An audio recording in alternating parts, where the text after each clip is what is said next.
Welcome back to the session. The next slide is key motives of cyber crime.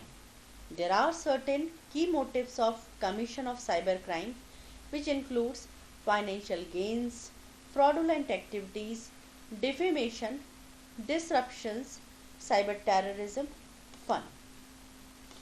There are major areas of cyber crime which includes finance and banking related crime, cyber trafficking, identity theft and invasion into privacy, cyber terrorism, stealing intellectual property, oblique IP theft, crime against women and children. The first major area of cybercrime is finance and banking related. It is rather the most important area of cybercrime and should be naturally so. Criminals naturally inhabit areas where there is money. Why should one waste time and efforts where nothing can be had? The purpose of banking and finance related cybercrime is stealing money from someone else's account.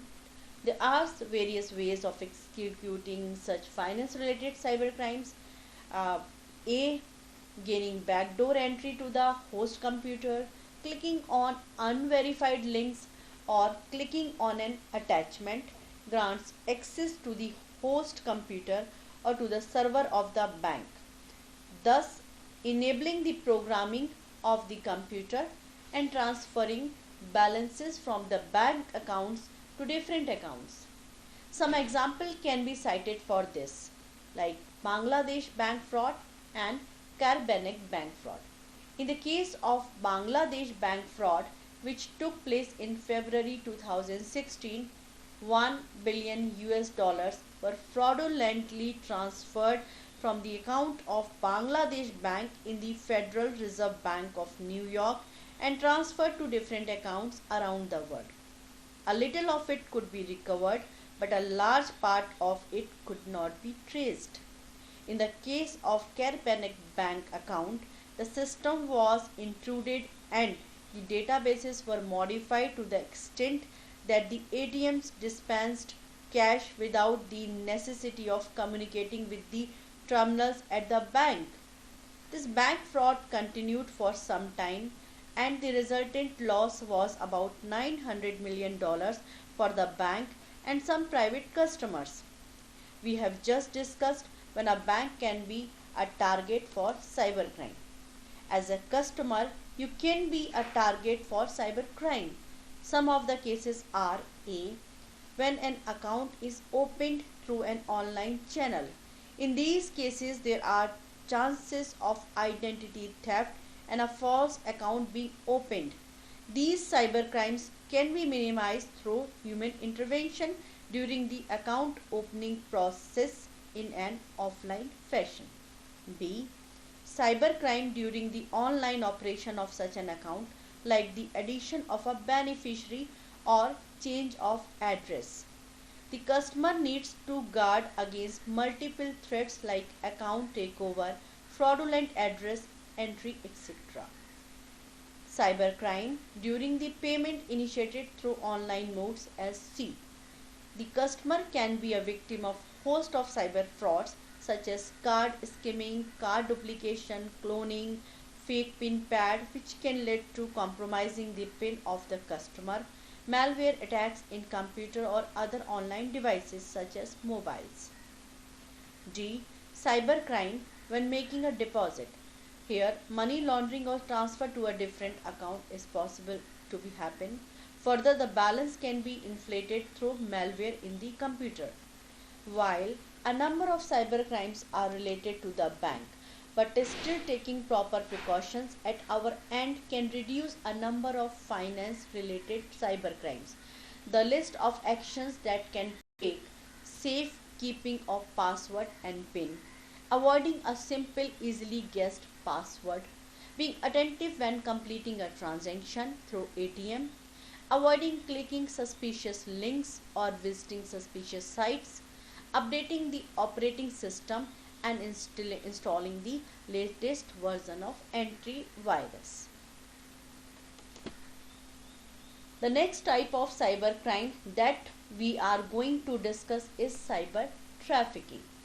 Victims are exploited, and this exploitation is brought upon by the use of violence or threat. The abuse or exploitation is at times streamed live through webcams, and the victims may be forced to follow the orders of the paying clients. Recorded footage of such crimes are further sold down. The sites that are into such trafficking activities generally operate on the dark net with payments made in cryptocurrencies, and thus they cannot be tracked or traced. In general, women, children are targets of trafficking for such crimes. The preventive methodology is that while it is necessary that investigation and prosecution of such cases have to be taken up with all seriousness, jurisdictional boundaries create hurdles in such investigation and prosecution. However, we all can work to protect ourselves and people around us from such cybercrime by taking few essential precautions, which includes primarily ensuring that we do not trust everyone who we meet on the internet blindly, keeping our parents informed about the whereabouts, understanding the fact that if something is too good to be true, it very likely is. Number 4, proper precautions and awareness about the risk may go a long way in countering cyber crimes against innocent victims. Now we are going to discuss the issue area of identity theft and privacy violation as cybercrime. We have just discussed that criminals lurk in areas where there is a chance of making money. Naturally, a question arises in our minds: what would a criminal do by taking our identity? How is the person going to make money out of it?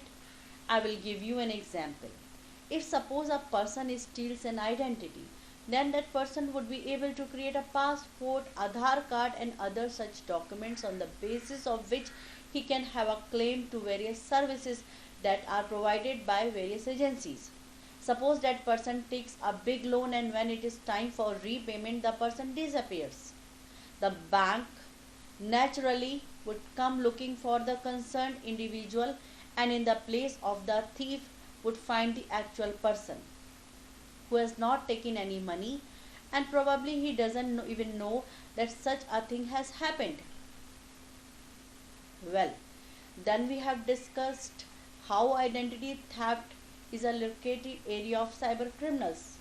The question now is how to prevent such a cyber theft of identity. While there are of course no easy solutions, it is upon the agencies to ensure that the person they are dealing with is the actual person, and this can be done by in-person verification and biometric scanning of the person.